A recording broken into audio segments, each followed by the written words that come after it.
Master প্ল্যানটা কোনো সরকারের জন্য না, মানুষের জন্য। মানুষ যেন শান্তিতে থাকতে পারে। আমরা কারো জোর করে ল্যান্ড নিতে চাইছি না, যেই হোক না কেন।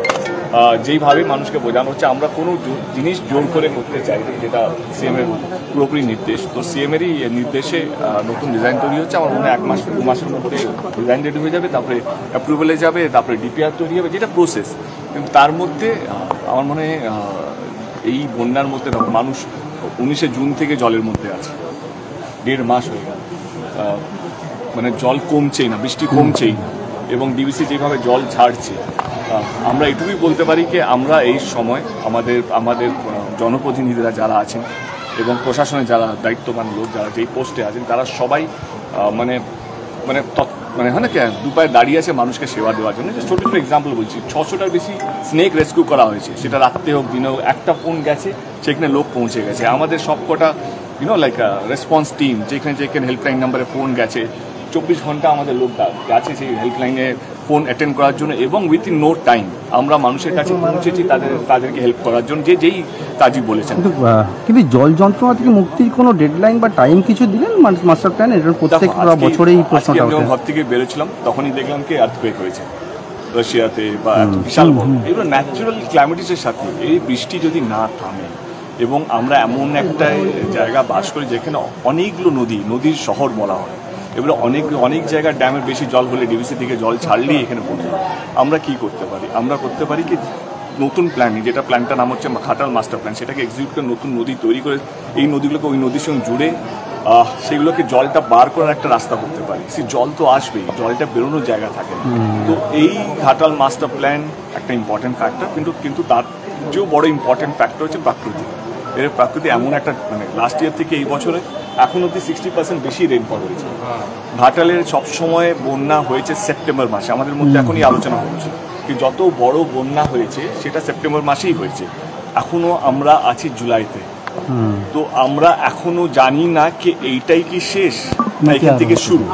তো আমরা সেই প্রস্তুতিও নিয়ে আসি কি এর চেয়ে বেশি বৃষ্টি হলে আমরা কি করে এড়িয়ে যাবো। এখনো অব্দি এভরিথিং ইজ আন্ডার কন্ট্রোল, কিন্তু একটু যদি বেশি হয় তখন আমরা কি করতে হবে? যার জন্য বোট লাগবে, অ্যাম্বুলেন্স লাগবে, মানুষের টিম লাগবে, জলের সাপ্লাই লাগবে বা ওষুধ লাগবে, তার জন্য তো সেটা আমার মনে হয় কি C the thing is that K precaution is better than cure. আমরা পুরো রেডি হয়ে আছি যে কিভাবে এই দুর্যোগের সঙ্গে লড়বো। কিন্তু মাস্টার প্ল্যান শেষ করার কোনো টাইম বা ডেডলাইন কিছু কি? ম্যাডাম তো বলেছেন 3 বছরের মধ্যে শেষ হবে।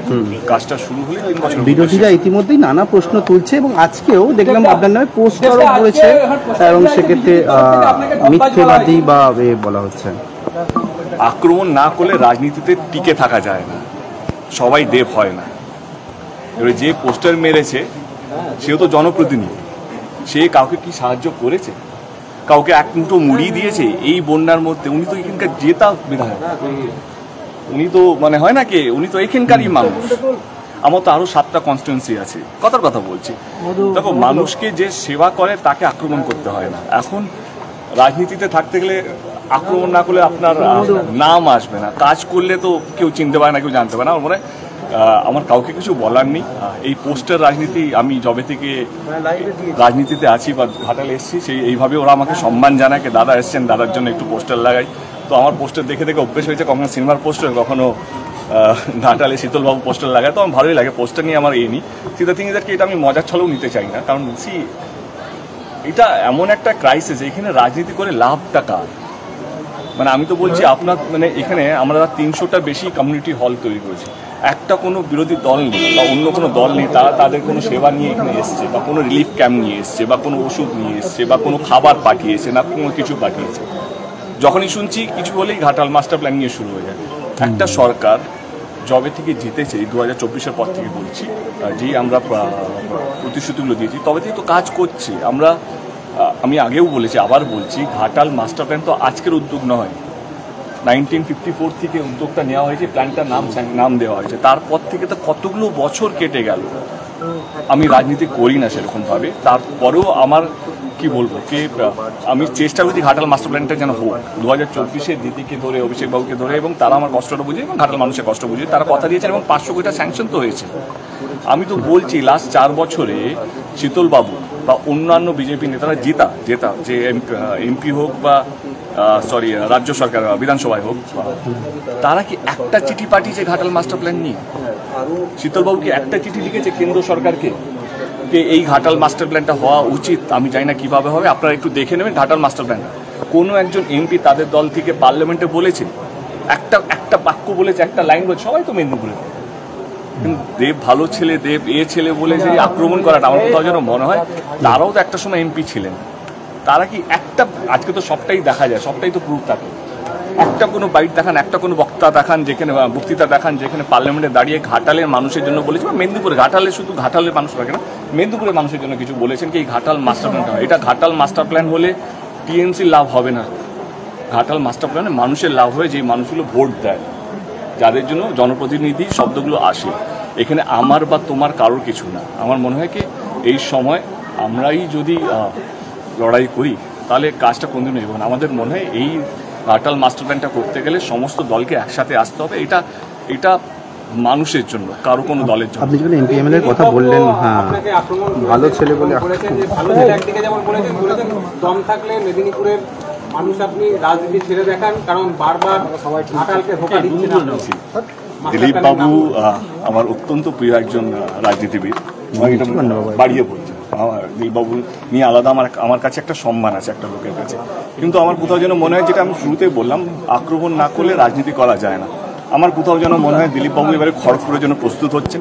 এবারে খড়গপুরের জন্য প্রস্তুত হতে গেলে কাউকে একটা তো ঢিল মারতে হবে, আর আমি তো সবচেয়ে বেশি সফট টার্গেট এখানে। কিছু না হলেও দেবকে কিছু একটা আক্রমণ করতে হবে। বাট আমি যদি দিলীপবাবুকে নিয়ে বলি, আমার ভীষণ ভালো লাগে এমন একজন মানুষ যে সামনে কথা বলতে ভালোবাসে, পিছনে ছুরি মারে না। এটা আমার মনে হয় এমন একটা মানুষ যে মনের মধ্যে যে কথাগুলো হয় সেগুলো মুখে বলতে সাহস হয়। তো সেইটা হচ্ছে দিলীপবাবুর ক্যারেক্টার, সেটা আমার কাছে। মানে আমি দিলীপবাবুকে অত্যন্ত শ্রদ্ধা করি এবং আমার মনে হয় এরকম রাজনীতিবিদ থাকা উচিত যে যা ইচ্ছা করতে পারে, নিজের মনেরটা রাখে। সে চাইলে দিদির সঙ্গে গিয়ে দীঘাতে গিয়ে জগন্নাথ ঠাকুরের কাছে মন্দিরে গিয়ে বসতে পারে, যে টিভিতে গিয়ে বলতে পারে কি আমি এটা করিনি, ওইটা করিনি। তো আমার এরকম লোকেরা যারা মন খুলে বাঁচতে পারে রাজনীতির মধ্যে থেকে, সেরকম লোকেদের সত্যি ভীষণ ভালো লাগে। অ্যান্ড সেখানে আমার মনে হয় দিলীপবাবু একজন অন্যতম রাজনীতিবিদ এবং উনি আমার সিনিয়র পলিটিশিয়ান। উনি যা বলেছেন আমি মাথা পেতে নেবো। যদি কোনো কারেকশন করার থাকে দিলীপবাবুর নাম্বার নিই, বাট নিয়ে নেবো। আমি দিলীপবাবুকে ফোন করে বলে দেবো, দাদা মানুষকে ভালো রাখার জন্য আর কি করা উচিত, সেটা আপনি আমার থেকে বেশি সিনিয়র, আপনি আমাকে ভালো বোঝাতে পারবেন। Thank you. আপনার কলেজ নিয়ে তো প্রচুর অভিযোগ আছে। আজকে আমার কলেজেও প্রচুর টাকা নিয়ে থেকে আরম্ভ করে সবকটাই মিটিং আছে। এই যে ইস্যুসগুলো এসছে আমাদের কাছে, যে কমপ্লেনগুলো এসছে, সেটা আমার কাছে একটা লিস্ট এসছে। আজকে কি আলোচনা হবে? দেখো আমি এখন কোনো কমেন্ট করতে চাই না, কারণ এখন মিটিংটা হচ্ছে। এখন আমাদের মিটিংটা হলো, তো আমি অনেক কিছু বলতে পারি। আফটার দ্য মিটিং আইল be able to say something. ঠিক